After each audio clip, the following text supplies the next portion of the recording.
Hola amigos y amigas, vamos a continuar con esta historia, Amargos años de un estudiante. Capítulo 7. Tomamos las posiciones que nos correspondían, formamos grupos de 10 personas, pasaron las horas, solo observamos de la cumbre hacia abajo las fogatas encendidas del ejército y movimiento de vehículos blindados. Teníamos órdenes de no fumar cigarrillos en momentos de guardia, porque podíamos delatarnos al enemigo. Solo una señal cada determinada hora, pero recuerdo que el frío nos congelaba desde los pies. Era insoportable, las manos se nos adormecían. Todos temíamos que el ejército avance, porque si hubiera sido así, ¿cuántos de nosotros nunca más hubiéramos vuelto a ver a nuestras familias? Porque teníamos mucha desventaja, sobre todo el armamento del enemigo. Pensaba al ver a todos mis compañeros mayores, de existir un enfrentamiento se derramaría mucha sangre, y cuántos quedarían sin hijos, sin hermanos, sin padres. Fuimos valientes y decididos, pero había desigualdad en el armamento. La responsabilidad caería en las espaldas de ese gobierno sirviente del imperialismo. Todo ese momento me hizo recordar a mi amigo Jimmy. No podía creer que él estaba preso. Era bastante preparado intelectualmente. En cambio, los que lo apresaron no valían nada. ¿Qué podían aportar a nuestra nación? Me hacía esa pregunta, pero no podía hacer nada. Solo esperar que termine y saber si lo encontraría con vida o tal vez muerto. Traté de alejar los pensamientos hablando con mis compañeros en voz baja. Así pasaron las horas. El ejército no avanzó. Pasaron los días en el campamento, los alimentos se nos acababan y el gobierno no dejaba pasar nada. Las cosas se hicieron más difíciles, los niños empezaron a llorar de hambre, cortaron la luz, el agua y la gente se alborotaba sin saber qué hacer sin alimentos. Pero los compañeros campesinos empezaron a traer papa, chuño, oca y otros, aunque no fue suficiente. Los días pasaban. Las cosas estaban peores. Un día tocó la sirena. Eso significaba que debíamos protegernos porque el ejército estaba entrando. Entre ellos algunos jóvenes de los mineros estaban prestando su servicio militar aquel año y algunos se enfrentaron entre hermanos. Hubo varios muertos y heridos. Se convirtió en una pesadilla. No podía creer ni viendo lo que sucedía. Por el salvajismo del ejército, varias familias gritaban, lloraban. El hospital, hora tras hora, se quedaba más y más pequeño. Se escuchaba el llanto desgarrador de los niños que fueron quedando huérfanos. Los dirigentes nos organizamos para reforzar inmediatamente los puestos. Todos los jóvenes y trabajadores nos dirigimos a la cumbre. La función de los compañeros de edad avanzada fue trasladar la radio al interior de la mina. Mi padre también estaba en ese grupo. Por tanto, nuestras madres y niños también tuvieron que recurrir al interior de la mina para salvar sus vidas de las manos del ejército, dejando nuestros cuartos y bienes. Mientras tanto, el enfrentamiento seguía en la cumbre, con la consecuencia de varios muertos. Una vez que llegamos al lugar, vimos carnicería. Se escuchaban gritos de todos lados.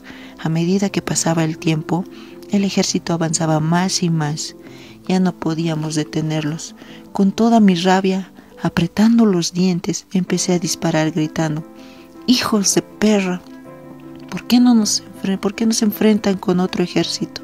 Si tienen agallas, demuestren y salgan de sus cunas de la ciudad hacia las fronteras. De pronto, escuché gritar a mis compañeros para que nos repleguemos al campamento. Empezamos a correr sin rumbo. No sabíamos dónde nos encontrábamos y quiénes faltaban, hasta alejarnos de las cumbres rumbo al campamento minero. Cuando llegamos a las puertas del sindicato, en ese momento se realizaba una reunión relámpago y se decidió que los dirigentes y algunos de los compañeros más esclarecidos con el movimiento obrero tenían que abandonar el campamento debido al riesgo que corrían sus vidas. Se alejaron lo más rápido posible, tomando el rumbo río abajo, cargando algunos alimentos. Los compañeros que nos quedábamos nos sentimos bastante tristes y pensativos. ¿Cómo esos hombres lucharon junto a nosotros? nos orientaron y en ese momento sus vidas corrían peligro. Claro que algunas personas no sabían valorarlos, mientras muchos pensábamos que tal vez nunca más veríamos o quizás regresarían pronto. Lo dejamos en mano de Dios. Así nos dejaron mientras el ejército entraba al campamento. Inmediatamente nos introducimos en los socavones. Adentro todos estábamos muy preocupados. Por seguridad, los trabajadores minaron la entrada del socavón. Había gran cantidad de dinamita para evitar que los militares ingresen a la mina, pero por fortuna no intentaron. Después de un tiempo prudente, 2 compañeros armados fueron a hacer reconocimiento para informarnos sobre la situación que pasaba afuera. Después de largos minutos volvieron y nos indicaron que solo se oían gritos, disparos. Mientras tanto, nosotros esperábamos en silencio. Entre tanto, los niños temblaban de miedo por la oscuridad y otros lloraban por la pérdida de sus seres queridos en los enfrentamientos.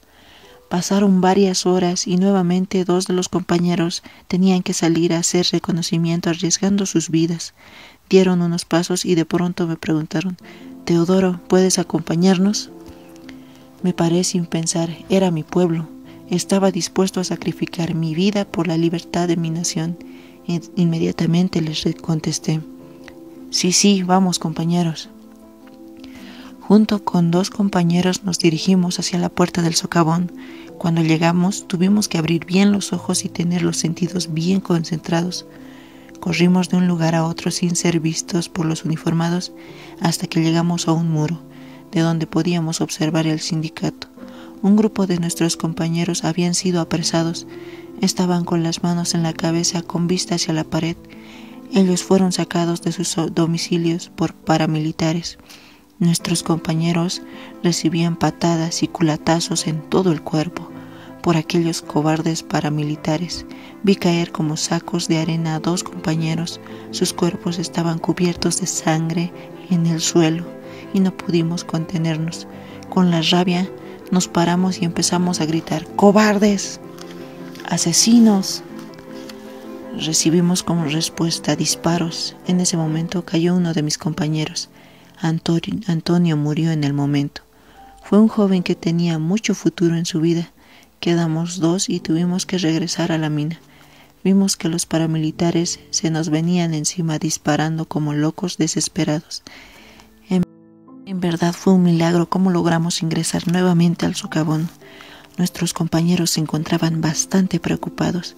Después de varias horas, los uniformados se marcharon del campamento, habiendo quedado en acuerdo con el gerente de la empresa de normalizar las actividades laborales y levantar el paro general.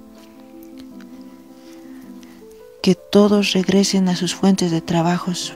Posteriormente, una vez que nos comunicaron, empezamos a salir uno tras otro, pero lo primero que hicieron fue buscar a sus esposos, padres e hijos.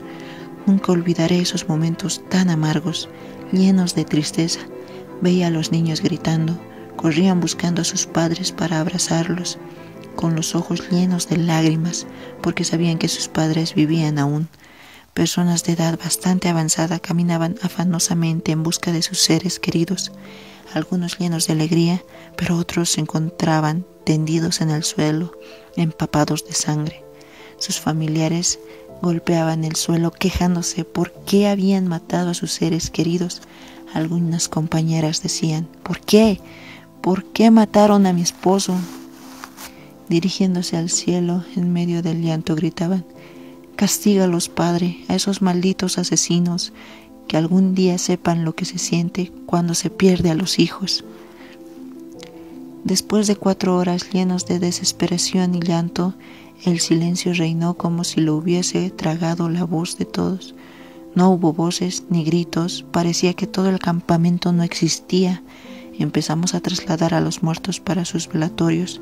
Sentimos un dolor profundo, ver vestidos a todos de color negro, las velas, las flores, se sentía el ambiente a cigarrillo, coca. Los cuerpos de los compañeros asesinados descansaban en unos ataúdes de color negro y blanco. Observamos que a algunos les faltaban sus miembros, otros tenían el rostro deshecho y irreconocibles por las balas y otros por los golpes recibidos. Eso es todo por el día de hoy. Acompáñanos en esta historia en el siguiente capítulo. Hasta luego.